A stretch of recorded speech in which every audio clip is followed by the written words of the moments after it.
Bonjour à tous chers amis et bienvenue à vous dans cette toute nouvelle vidéo sur les fonctions avec le langage Python.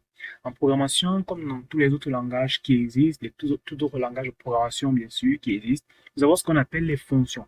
Alors une fonction c'est quoi? Il s'agit tout simplement d'un bloc de code qui est autonome, qui va contenir plusieurs instructions, plusieurs codes que nous allons exécuter. Par exemple, dans cette vidéo, nous allons créer une fonction. Je vais vous apprendre à créer une fonction et à appeler une fonction. Donc, je vais vous montrer cela dans cette vidéo. Avant qu'on essaie de lancer cette série de vidéos sur formation de développement Python, vous plaît, n'hésitez pas à mettre un j'aime et à vous abonner à la chaîne avec toutes les notifications. Ok les gars. Maintenant, on passe un peu à la pratique sur notre logiciel PyCharm. Vous pouvez utiliser VS Code, Atom ou l'idée de votre choix. Du moment où vous pouvez coder, il n'y a pas de souci. Alors, avant qu'on ne commence les fonctions, avant qu'on ne commence à créer les fonctions, je vais devoir vous expliquer les mots-clés utilisés dans les fonctions avec Python. Parce qu'on ne crée pas les fonctions en Python de la même manière qu'en JavaScript et c'est pas non plus la même manière qu'en C++ ou en C Sharp. Eh bien, tout d'abord, on a def. Donc, je vais commenter ce que je vais vous expliquer. On a d'abord def. Eh bien, def, c'est quoi? Tout simplement, d'abord, le code obligatoire que vous allez devoir écrire ou tout simplement dire à Python que vous aimeriez créer une fonction. Juste après, on va devoir nommer la fonction. Une fois qu'on a utilisé def, on va devoir donner le nom de notre fonction. Une fois cela fait, on va devoir lui passer en paramètres. Donc, je mets setting pour paramètres. Voilà. On va devoir lui passer des paramètres. Et une fois cela fait, donc, une fois qu'on a passé en paramètres, on va devoir, eh bien, commencer nos instructions. Et ce qui signifie qu'on va pouvoir commencer, c'est le fait que nous aurons mis 2 points à la fin de cela. Donc, pour passer en paramètres la fonction, on utilise les parenthèses. Donc, on utilise les parenthèses pour signifier qu'on aimerait passer en paramètres. Bien, dans une prochaine vidéo, je vous expliquerai aussi, parce que la vidéo sur les fonctions est divisée en deux parties. Je vous expliquerai dans une autre vidéo ce que vous pouvez mettre en fait dans les parenthèses, parce que en fait, c'est possible de ranger quelque chose à l'intérieur, mais je vous expliquerai cela plus tard. Il faut même d'abord comprendre la base des fonctions. On va donc supprimer tout ceci et passer directement à un cas pratique. Donc, je vais créer une fonction qui va saluer les utilisateurs. Donc, on va faire un def salut, je passe en paramètre et je mets 2 points, je vais un tout petit peu plus bas et je vais imprimer, faire un print salut.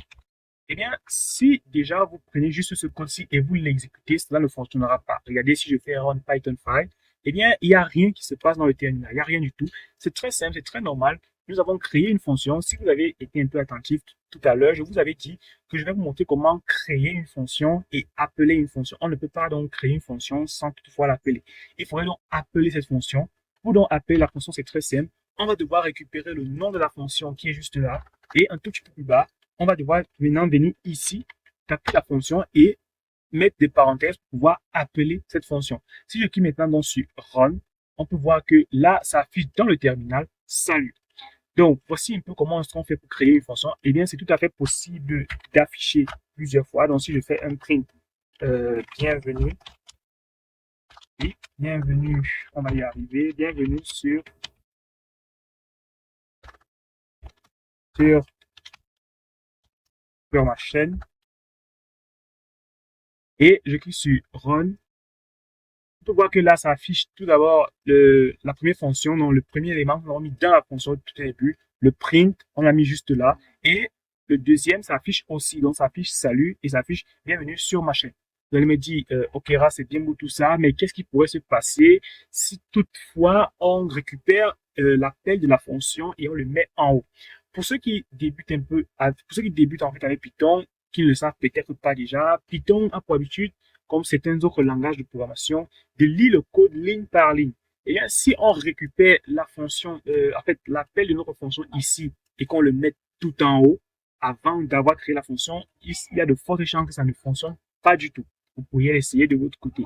Et bien, parce que c'est totalement pas possible, parce qu'il faudrait d'abord la créer avant de l'appeler. Parce que puisque puisque Python va lire le code ligne par ligne et qu'il va tomber sur une fonction qui a été appelée, qui ne l'a même pas encore vue, eh bien, il va te signaler cela comme étant une erreur.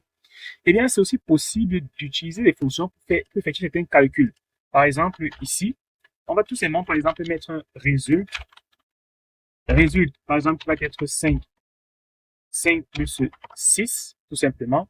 Et je reviens ici un tout petit peu plus bas et je vais devoir imprimer ce résultat en faisant un print somme. Je vais mettre somme, je vais afficher en fait la somme, 2 points, je concatène et je mets résulte, tout simplement. Je clique maintenant sur Run Main, et voilà, ça m'affiche tout simplement le résultat à ce niveau-ci. Bien, j'espère que vous assimilez et que vous comprenez très bien les fonctions pour éviter de trop vous augmenter le niveau avec trop de réflexions et trop de trucs. Je préférerais m'arrêter à ce niveau-ci et développer avec vous un projet concret sur les fonctions, que vous puissiez avoir les bases des fonctions. Et le secret que je vous donnerai, c'est de beaucoup vous exercer là-dessus. On va en supprimer tout ce code ou même encore mieux créer un tout nouveau fichier. Je vais donc faire ici un clic droit sur sur le dossier. Donc, je vais aller sur New Python File et je vais l'appeler fonction. Donc, on va y arriver. Fonction. Fonction. OK. Voilà. Donc, je suis dans un nouveau fichier et on va créer ensemble un programme qui va contenir une fonction. Cette fonction va contenir tout un bloc de code. On va demander le nom d'un utilisateur, son prénom, son âge et on va l'afficher. Mais avant cela, on va aussi utiliser ce que nous avons vu dans la précédente vidéo qui parlait tout simplement des conditions. On va utiliser les conditions que nous avons vues associées avec les fonctions. Donc, créer un programme qui demande donc d'abord à l'utilisateur s'il aimerait remplir le formulaire. S'il sélectionne donc l'option oui, eh bien, la fonction va être déclenchée et on va lui afficher toutes les informations qui sont à l'intérieur de la fonction. Maintenant, s'il coche non, on va tout simplement lui dire inscription fermée.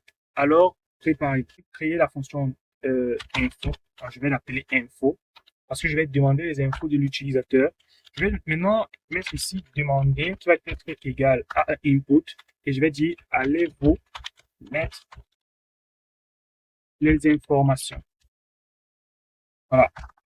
Et allez-vous mettre les informations. Je vais devoir ici écrire un oui et un non. Oui et non. Je referme mes parenthèses. Donc, je dois fermer ici. Voilà, un peu d'espace. Ouais. Je vais mettre 2 points. C'est beaucoup plus mieux. Voilà. Je vais maintenant devoir mettre la condition. Donc, if demander point upper est égal à 8. Alors, voici ce qui va être effectué. Vous allez me dire à quoi ça sert upper. Eh bien, vous pouvez constater que là, on a des majuscules, on a des trucs comme le slash, etc. Eh bien, upper nous permettra d'éviter d'avoir la casse dans le code et des potentielles erreurs. Parce que vous voyez, on a des majuscules, minuscules, tout ça un peu mélangé. Je vais l'emmener un tout petit peu plus bas et je vais devoir maintenant créer la variable nom qui va demander le nom de l'utilisateur. Je vais faire un input, mettez votre nom. Voilà, mettez votre nom, prénom,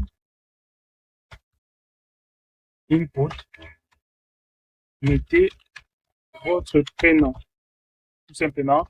Ensuite, je vais mettre âge, mettez input, bien sûr, input, mettez votre âge, tout simplement. Une fois que c'est fait, je vais devoir maintenant concaténer le tout, donc écrire une ligne de code qui va afficher votre nom est, votre prénom est et votre âge est. Donc, je vais, pour ce faire, c'est très simple. On récupère tout cela, on fait un print, on concatène. Donc, là, on va dire votre nom est, 2 points. Je mets une virgule. Vous pouvez mettre le plus aussi si vous le souhaitez. Je mets non. Voilà. Je mets encore une virgule et un peu d'espace. Et ainsi, votre prénom est, 2 points.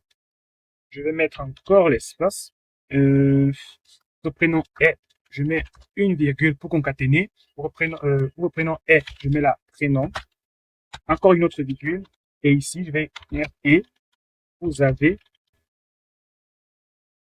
oui, vous avez 2 points, espace. Je concatène encore avec H, une virgule encore, espace, 1, tout simplement. Donc, une fois que c'est fait, je vais maintenant devoir mettre l'autre condition dans le else. Else pour tout simplement qui va nous dire, eh bien, si au lieu d'entrer oui, il entre plutôt non, eh bien, voici ce qu'on va lui afficher. Donc, je mets else print inscription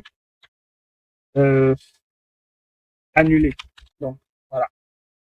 Une fois que cela est fait, je vais maintenant devoir appeler la fonction en faisant un info entre parenthèses. Donc, voilà. Je vais donc cliquer sur Run. Donc, rassurez-vous que ce soit le nom du fichier qui soit là. Quand, avant de cliquer sur Run, dans le cas contraire, si c'est main qui est là, par exemple, si vous êtes sur PyCharm et que vous aimeriez exécuter le fichier main, mais vous voyez que en cliquant là, ça va plutôt exécuter le fichier fonction. Vous allez donc faire un clic droit sur le fichier que vous aimeriez exécuter, comme par exemple celui-ci. Vous faites le clic droit et vous avez ici Run. Donc, moi, je vais exécuter le fichier fonction sur Run. Donc, je clique là. Et là, on me dit, allez vous mettre les informations. Bon, je vais cliquer sur Entrée oui. Voilà, on demande votre nom. Je vais mettre Val. Val. Oui. Votre prénom et votre âge. J'appuie sur Entrée et là, ça affiche votre nom est, ça l'affiche, votre prénom est, ça l'affiche et vous avez 19 ans. Donc, je vais cliquer sur Run pour exécuter en tapant maintenant non. Tout simplement, j'appuie sur Entrée et on dit inscription annulée. J'espère donc que cette vidéo sur les fonctions vous a plu. Si c'est le cas, n'hésitez pas à liker, à la commenter, à la partager et on se retrouve dans la prochaine vidéo dans laquelle on va voir une deuxième partie sur les fonctions avec le langage Python. Pour ceux parmi vous qui aimeraient suivre une formation développement de jeux vidéo, je vous invite sur ma deuxième chaîne Rav Développement pour apprendre le développement Python, on a créé des jeux vidéo avec le langage Python.